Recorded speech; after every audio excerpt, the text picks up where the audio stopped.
आप कुछ एडअप करना चाह रहे थे कि जो जिस तरह की फील्डिंग आज पाकिस्तान ने की है, it was quite impressive because generally Pakistan cricket team जो है वो सदियों से आप देख लें तो ज्यादा अच्छी फील्डिंग करती नहीं है, शौक नहीं है, मगर आज जो है ना वो लग रहा था कि फील्ड में जान मारते हुए दिख रहे हैं लड़के।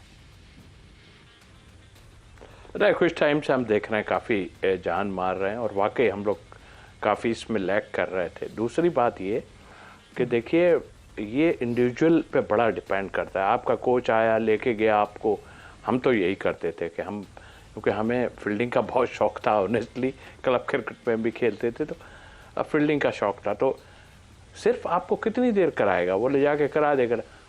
अगर कोई स्लिप का कैच करने वाला है या पीछे लॉन्ग ऑन लॉन्ग ऑफ यानी हाई कैचेस करने वाले, वो खुद जाके, हमारे टाइम में खुद जाके करते थे।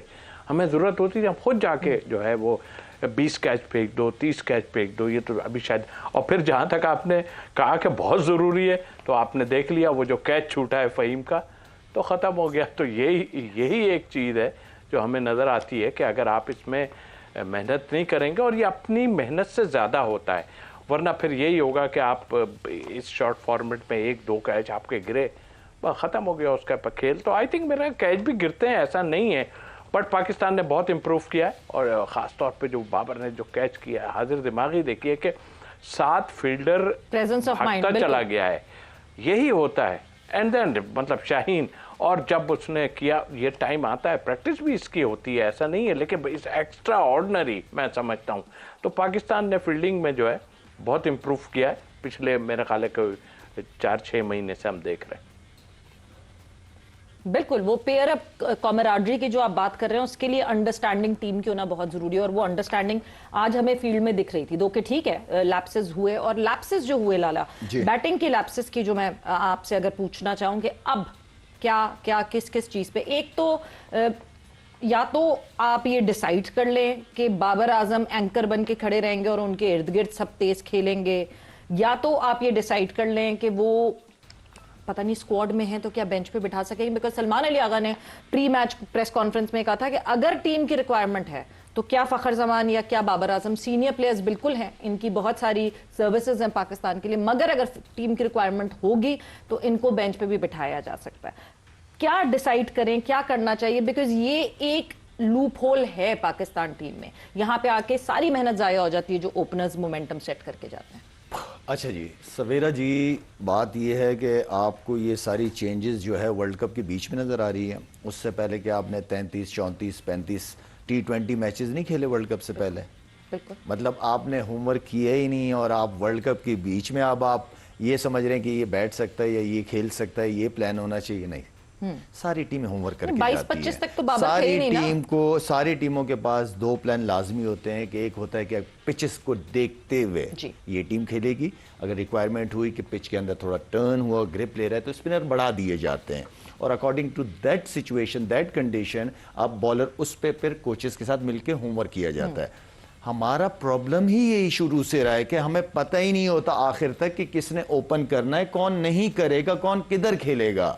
प्रॉब्लम यह है कि हमने गोरे को भी लेके आए, तो गोरा तो एटलीस्ट पाकिस्तानी ना बने ना, गोरे को तो चाहिए कोच को कि पूरा होमवर्क करके जाए ना वर्ल्ड कप में, किसने बैठना है, किसने नहीं बैठना, कौन खेलेगा, सिचुएशन के हिसाब से ये सारा होमवर्क करके जाया जाता है। और अगर आपने कोई डिसीजन लेने भी हैं तो मीडिया में मैं नहीं समझता कि प्रेस कॉन्फ्रेंस में आप अनाउंस करें। प्रेस कॉन्फ्रेंस में आप ये बात कर सकते हैं, हम सिचुएशन कंडीशन के हिसाब से किसी को भी खिला सकते हैं। हमारे 15 के 15 या 16 के 16 लड़के इस काबिल है कि वो अपने 11 के लड़कों में अपनी जगह बना सकते हैं। ये नाम लेके मेरा नहीं ख्याल के बाबर को या उसको बिठा सकते हैं, किसी और को खिला सकते हैं, मेरा ये ख्याल है, मैं गलत भी हो सकता हूँ, लेकिन मेरे ख्याल में होमवर्क जो है वो लैग कर रहे हैं, हमने होमवर्क नहीं किया।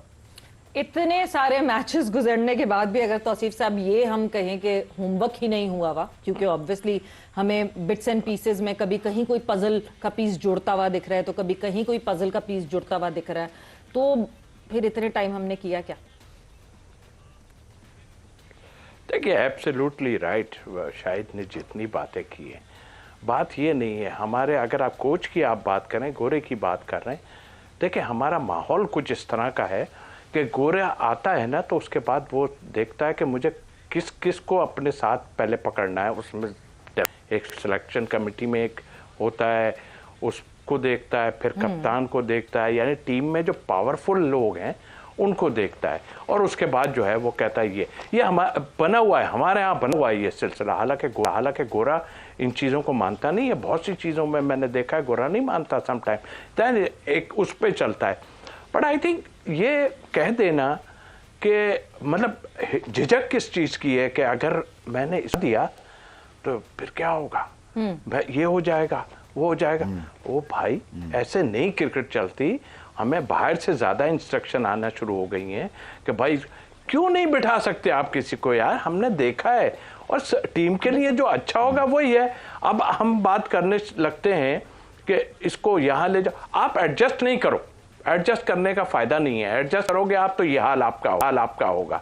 आप फॉर्मेट को देखो और जैसे पिच को देखो, जो जैसा कि शाहिद ने बोला, आप इन चीज़ों को देखो और उसके बाद जो है आप सारा डिसीजन ले लो। ये आप करोगे तो ये कमज़ोरी है, इसमें सबकी कमज़ोरी है। और फिर बिल्कुल ठीक, हम इतने 25-30 मैच खेलने के बाद अब हमें ख्याल आ रहा है कि हमें क्या करना चाहिए, क्या नहीं करना चाहिए। तो मेरा ख्याल है आप डिसीजन आपने ले लिया, सलमान अली आगा, कि आप 3 नंबर पे जाते हैं, आपने अच्छा डिसीजन ले लिया, आप कर रहे थे रन। तो इसी तरह और चीज़ों को भी देख लो भाई। मैं आपको बताऊं, किसी को कोई नहीं, आप सिंपल इज दैट। मैं ये नहीं कहता कि नहीं, जब इस फॉर्मेट में 9-10 के एवरेज पे चला जाए तो आपकी तो बैटिंग लाइन आप देख लें कहाँ तक जा रही है। शाहीन तक मारता है छक्के। एक चांस आपने लेना है, और एक चांस ये लेना है कि यार 10 के एवरेज में हम किस तरह, और आपके वो लोग जो सेट हो गए, भाई इतना बेकार का शॉट मार के आप निकल जाते हो बाहर, तो टीम को तो आप खराब करके जाते हो। तो लेके जाओ आगे, आपके जब छक्के लगते हैं तो फिर लगेंगे। आप एक प्लेयर शाहीन है मारता है, और भी फहीम है मारता है, 3-4 प्लेयर हमारे ऐसे हैं जो नीचे छक्के मारते हैं। एक पे चांस ले लीजिए आप पक्का सा, और भाई ये सोच के कि अगर ये आउट भी हो जाए तो कोई नहीं, वो रन्स कर देते हैं। हमारे यहाँ टेल बड़ी रन्स करती है, मगर आप उनको अंडर प्रेशर करेंगे या टाइम पे नहीं भेजेंगे। फ़हीम की मिसाल आपके सामने, फ़हीम को कहाँ भेजा है आपने, देख तो नहीं कहाँ पर भेजा है आपने। बहरहाल अच्छा ही हो गया, लेकिन आपकी टीम में ऐसे लोग हैं जो लंबी हिटिंग कर सकते हैं, टाइम आने पे 10 का 9 का एवरेज को चेस करते हैं, तो ये आपको करना पड़ेगा। शायद एक अजीब सी, मैं इसको क्वालिटी कहूँ या क्या कहूँ, बिकॉज रेगुलरली जो ये लड़के हमारी टीम से रेगुलर खेल रहे हैं, जो अभी नए आए हैं उनकी तो मैं बात नहीं करी, मगर वो कहते हैं ना कि जिस माहौल में आप होते हैं आप वैसे ही करने लगते हैं, सेट हो जाते हैं। सेट होने के बाद हम हमेशा से सुनते आए हैं कि बैटर को फुटबॉल दिखने लगती है बॉल, मगर हम इतना लाउजी शॉट मार के आउट हो जाते हैं। मतलब कोई ऐसा नहीं होता कि बॉल बहुत कमाल हुई, कोई जबरदस्त बॉलिंग हो रही थी जिसकी वजह से आउट हो गए, नहीं, हम इतना कोई लाउजी शॉट मार के आउट होते हैं जिसपे ऐसा लगता है कि पता नहीं ब्रेन फेड हो गया। सवेरा जितने भी प्लेयर हैं, जैसे साइम मुझे शुरू से ही पसंद है, ठीक है ना। अब मुझे ये बात पहले भी कह चुका हूँ कि एक प्लेयर को ये पता चल जाता है कि यार उसने 25-30 रन कर लिए 11-12 बॉलों पे, ठीक है ना। उस इनिंग को, जिस तरह तौसीफ भाई ने भी थोड़ी देर पहले बात की थी कि इनिंग को लंबा कैसे करना है जी। मैं 25-30 पे मुझे कंफर्म नहीं है कि मैं रोज रोज पहुंचूंगा, ठीक है, लेकिन मुझे एक चीज पता है कि मैं इस वक्त 25 पे पहुंच गया हूँ। अब आप अकेले तो नहीं खेल रहे ना, सामने भी बैट्समैन खेल रहा है और उसका गेम भी छक्के चौकों वाला है, तो आप सिंगल करके आप जा सकते हो। उस दिन नाफे ने एक शॉट खेली ऑस्ट्रेलिया के खिलाफ, तो मुझे मैसेजेस करता रहता है मैच से पहले भी और ये सारा कुछ। तो मैंने नाफे को कहा, मैंने नाफे आपने एक छक्का मार दिया, पता नहीं 11 बॉलों पे कितने रन कर दिए थे इसने, तो मैंने कहा आपने एक छक्का मार दिया, 7 ओवर बाकी हैं और आप जेन्युइन बैट्समैन हो और सामने बाबर आजम खेल रहा है आपके, आप सिंगल तो करो ना उसके बाद, छक्के के बाद, और आपका पहला मैच है, ठीक है। तो अपने आप को जो स्मार्ट क्रिकेट होती है वो बाउंड्री के साथ सिंगल, अब मेरे मुंह से लगेगा भी अजीब सा, लेकिन मैं जेन्युइन बैट्समैनों की बात कर रहा हूं कि वो शॉर्ट बाउंड्री के साथ आपको सिंगल जो है ना वो आने चाहिए। आपके पास सामने ऐसे बॉलर आ जाते हैं कि आप एक ओवर में 2-3 छक्के लगा लेते हैं। इनिंग को बिल्ड कैसे करना है वो सबसे इंपॉर्टेंट चीज है जो जेन्युइन बैट्समैनों के लिए है। तो आई थिंक जो प्लेयर जो है जितने भी हैं हमारे पास सारे केपेबल हैं लंबी शॉटिंग खेलने के, तो अगर आप 10 बॉलों पे 10 रन करते हो, ठीक है, फेयर एनफ, कोई इशू नहीं है, लेकिन नेक्स्ट 10 बॉलों के ऊपर आप 20-22 रन आपको चाहिए। ये T20 फॉर्मेट है, ठीक है ना। अगर आप 15 या 20 बॉलों पे 17, 18 या 22-23 रन कर रहे हो, इसका मतलब है कि आपने टीम का जो स्कोर टारगेट अचीव करना है या एक स्कोर बोर्ड पे कुछ रन लगाने हैं, वो आप अंडर प्रेशर कर रहे हो आने वाले बैट्समैनों के लिए। तो आप बॉलिंग खेलें, लेकिन उसको फिर कन्वर्ट करें, उसको डबल करें, ट्रिपल करें उसको। मैच अवेयरनेस, गेम अवेयरनेस की हम बात करते हैं। जो आप ये बात कर रहे हैं, सलमान अली आगा जिस तरह आउट हुए, ओवर में आर्यान दत्त बॉलिंग कर रहे थे और 15 रन्स आ गए थे। उसके बाद क्या जरूरत थी कि आप फिर कोई ग्लोरी शॉट मारने की कोशिश करें, फिर कोई शॉट जो है वो उड़ाने की कोशिश करें?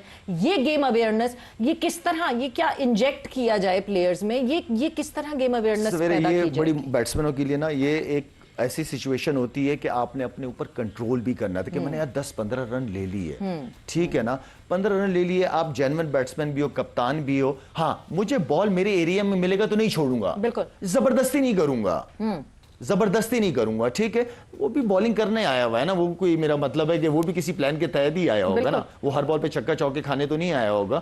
तो आप बैट्समैन के पास, क्योंकि आपने, मुझे पता है कि 10 से 15 रन आपने ले लिए, आप बॉल का इंतजार करो, मेरी एरिया में होगे तो छोड़ूंगा नहीं, हाँ जबरदस्ती नहीं करूंगा, बॉल के साथ जबरदस्ती नहीं करूंगा। बस ये वो चीजें हैं जो स्मार्ट क्रिकेट या जो बड़े क्रिकेटर्स होते हैं, जो हम हमेशा नाम लेते हैं बड़े क्रिकेटर्स के, वो बड़े बनते इसी तरह कि उन्हें अपने गेम का पता है, सिचुएशन को रीड करते हैं बड़े अच्छी तरीके से, और आगे का भी पता होता है कि यार उधर से भी बॉलर ने आना है। बिल्कुल बिल्कुल ठीक है। वक्त जो है यहाँ पे जोर का जोर का खत्म हो रहा है, बट बिफोर दैट एक चीज बहुत इंपॉर्टेंट जो कि हम कल करना भूल गए थे, और वो बहुत जरूरी है और चलेगी, जोर का जोर जब तक चलता रहेगा वो साथ साथ चलेगा। That is my favourite part, prediction time. So सबसे पहले तो प्रेडिक्शन, तौसीफ साहब आपसे शुरू करती हूँ, योर टॉप 4।